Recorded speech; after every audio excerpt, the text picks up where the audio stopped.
la Guadeloupe reste encore à un haut niveau, au niveau de la délinquance, mais qui n'a rien à voir franchement avec ce que nous avons connu ces 2 dernières années, et notamment l'année dernière en 2013, puisque si je cible sur les homicides en particulier, nous avons aujourd'hui, nous connaissons 20 homicides depuis le début de l'année, nous étions à 37 l'année dernière, c'est donc 17 homicides de moins que l'année dernière, c'est donc très important. Nous connaissons des baisses de la délinquance très fortes également en matière de vol à main armée, par exemple, sur mon ressort, je constate des baisses de 43% des vols à main armée, donc vous voyez, c'est très important. Alors bien sûr, on pourra toujours dire, il en reste, la preuve, on a tiré hier encore aux abîmes, etc. C'est vrai, nous restons encore à un haut niveau de délinquance, mais encore une fois, moi je n'espérais pas, même très franchement, en fin d'année dernière, que nous puissions atteindre de tels résultats à la moitié passée même de l'année 2014. Donc si l'année se poursuit ainsi, eh bien je pense que nous constaterons en fin d'année une évolution quand même très favorable qui démontre que la Guadeloupe et les Guadeloupéens se sont emparés de ce problème de la violence, qu'ils continuent à se battre désormais, je pense, pour dévaloriser cette violence, notamment à l'égard de la jeunesse. Et je pense que nous allons dans le bon sens maintenant. Et il faut concrétiser tout cela. Et je pense que la convention qui a été signée aujourd'hui entre le président du conseil régional et l'État donc, va dans le bon sens, puisque c'est un apport de la région, finalement, aux efforts que fait l'État pour lutter contre la délinquance. Ça concrétise tout ce que je dis depuis des mois, c'est-à-dire que la lutte contre la délinquance, c'est pas seulement l'affaire de l'État, c'est l'affaire de tous les citoyens et de toutes les collectivités publiques. Je me réjouis qu'aujourd'hui le Conseil régional se soit engagé dans cette voie. D'organisation, vous voulez dans les services de police ou de gendarmerie? Non, je pense pas. Je pense pas. Il y a une coordination qui est très forte, qui se renforce d'ailleurs de mois en mois, puisque voyez-vous, je devais recevoir après-midi d'ailleurs une délégation du ministère de l'Intérieur sur cette question et je n'ai pas pu le faire parce que j'étais retenu ici au Conseil régional. Donc on y travaille, il y aura encore des évolutions, on va renforcer encore cette coopération, mais sur le terrain, non, elle existe vraiment. Je crois que c'est pas là.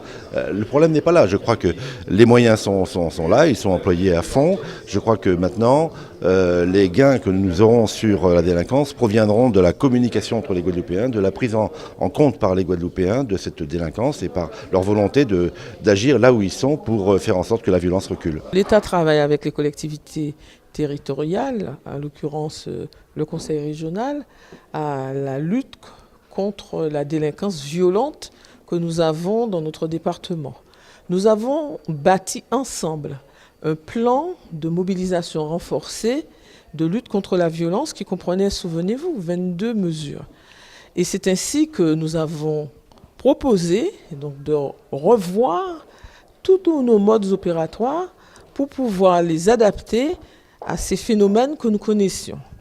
Alors, j'ai eu l'occasion de vous le dire à plusieurs reprises, que c'est ainsi que nous avions travaillé avec toutes les composantes des forces de police, y compris celles en charge donc, du renseignement, pour pouvoir agir de façon pertinente. Les résultats sont là, mais je sais qu'ils sont fragiles et qu'on a besoin donc de tout le monde pour les conforter. Nous ne pouvons pas lutter contre la délinquance uniquement avec le volet répressif. Bon, nous avons, puisque vous en parlez quotidiennement, beaucoup d'interpellations qui sont faites, des élucidations, mais je suppose que tout Guadeloupéen préférerait ne pas avoir à connaître de tels faits de délinquance.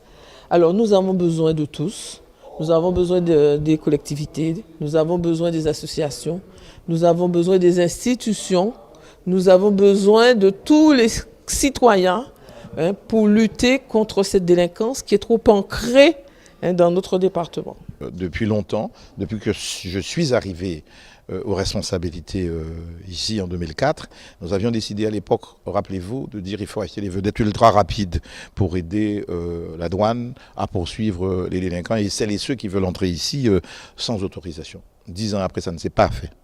et Jean-Marc Ayrault est venu ici, nous avions déjà une proposition. Josette Borrell, certains l'avaient déjà fait, je l'avais déjà moi-même proposé. Nous avons donc concrétisé la chose. Un crédit de 2 millions pour faire un centre cynophile, donc un centre pour des chiens dressés, pour traquer encore mieux, si j'ose dire, la délinquance. Et puis des équipements pour les forces de sécurité, disons ça comme ça.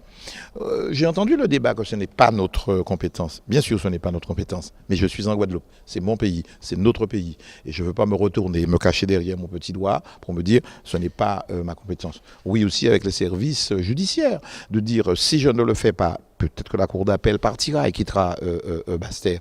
Il y a à donner des moyens meilleurs, de conditions meilleures de travail. Eh bien, nous mettons là aussi des éléments pour que Basse-Terre soit une cité judiciaire attractive, que les magistrats aient de quoi travailler, que la police ait des moyens, que la gendarmerie ait des moyens. Je l'ai dit, au plus haut niveau. Et j'attends donc que tout cela se fasse dans des délais raisonnables.